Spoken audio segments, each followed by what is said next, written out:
રાજીવ ગાંધી ભવન ખાતે આપ સૌ પત્રકાર મિત્રોનું સ્વાગત છે। મારી સાથે અમારા મુખ્ય પ્રવક્તા અને કન્વીનર મનીષભાઈ દોશી હાજર છે અને ઉપસ્થિત છે। આજે જે વાત કરવાની છે એ ગુજરાતની અંદર અલગ અલગ રીતે કઈ રીતે લોકો કોઈ પણ ડિપાર્ટમેન્ટ હોય, ચાહે રેવન્યુ ડિપાર્ટમેન્ટ હોય, ચાહે બીજું પાણી પુરવઠા બોર્ડ હોય, ચાહે પોલીસ ડિપાર્ટમેન્ટ હોય, અલગ અલગ રીતે પોતપોતાની ભ્રષ્ટાચારની નવી નવી પદ્ધતિઓ શોધી લેતું હોય છે। એક જમાનામાં ભાજપના મુખ્યમંત્રી સ્વર્ગસ્થ વિજયભાઈ રૂપાણીએ કહ્યું હતું કે ગુજરાતની અંદર સૌથી વધારે મહત્તમ બે ખાતા ભ્રષ્ટાચાર કરે છે, એક રેવન્યુ અને બીજું પોલીસ। તો આજે જે એક મોટો ભ્રષ્ટાચાર મારા ધ્યાને આવ્યો છે અને એ જે ભ્રષ્ટાચાર છે એ સાબિતી સાથે અહીંયા હું આપની સમક્ષ રજૂ કરું છું। સૌ પહેલા તો આ ભ્રષ્ટાચાર કઈ રીતે થાય છે? અમદાવાદની અંદર જેટલી રિક્ષાઓ છે એ રિક્ષાઓની અંદર જે શટલ રિક્ષા ચાલે છે એમના માટે એક સ્પેશિયલ પ્રકારનું સ્ટીકર બનાવવામાં આવે છે અને આ સ્ટીકર એ પેલા પોલીસ સ્ટેશન વાળા સ્ટીકર નહીં, એના તો અમદાવાદની 4.5 લાખ રિક્ષાઓમાં 50 રૂપિયાથી 100 રૂપિયાથી માંડીને 150 રૂપિયા એકવાર લેવામાં આવે છે। એ તો બહુ નાનો મામૂલી ભ્રષ્ટાચાર છે, 5-10 કરોડ રૂપિયાનો।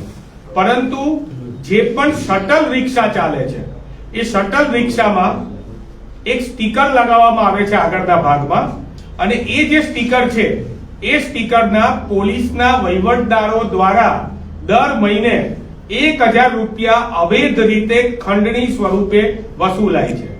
દર મહિને 1000 રૂપિયા એટલે વાર્ષિક એક રિક્ષાના 12000 રૂપિયા આ સ્ટીકરમાં વસૂલાય છે। વળી આ સિસ્ટમેટિક ભ્રષ્ટાચાર તો જુઓ, દર મહિને એનું સ્ટીકર બદલી જાય, દર મહિને સ્ટીકરની ડિઝાઇન બદલી જાય।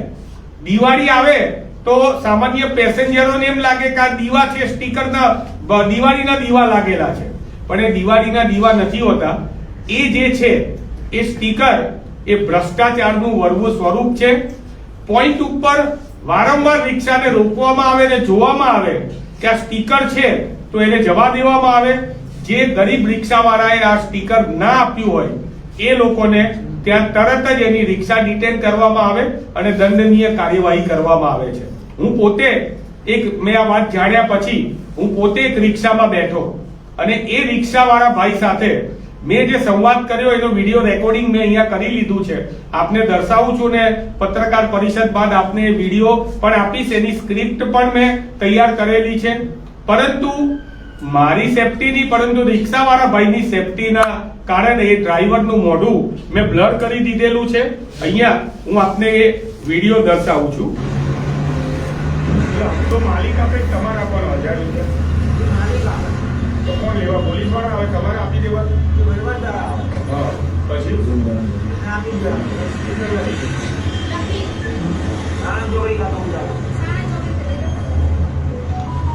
આ વચ્ચે પેસેન્જર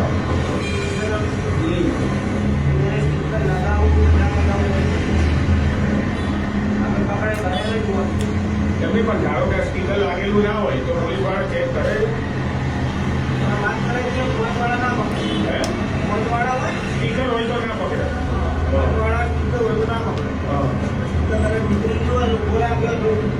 30 સેકન્ડ અને લોકો જો રેકોર્ડ હોય બધો તો મહિનાના 1000 રૂપિયા અને દિવાળીમાં દિવાળીનું સ્ટીકર લગાવે।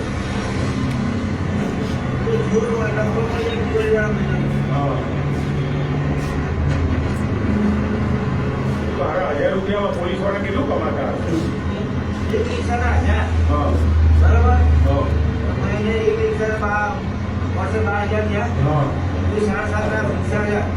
7 લાખ રિક્ષા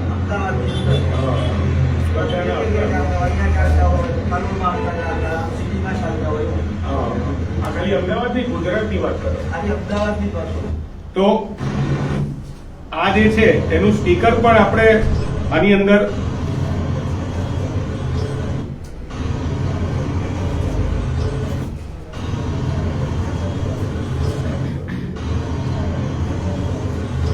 એનું સ્ટીકર પણ આપણે ગોઠવેલું છે।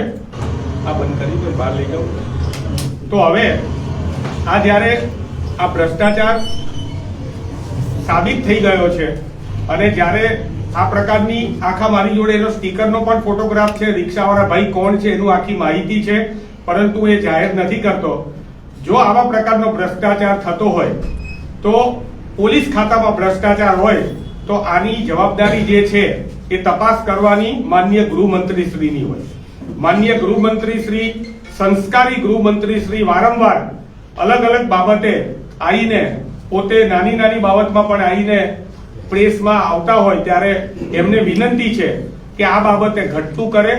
આ સ્ટીકર કૌભાંડ જે છે એ કરોડો રૂપિયાનું કૌભાંડ છે.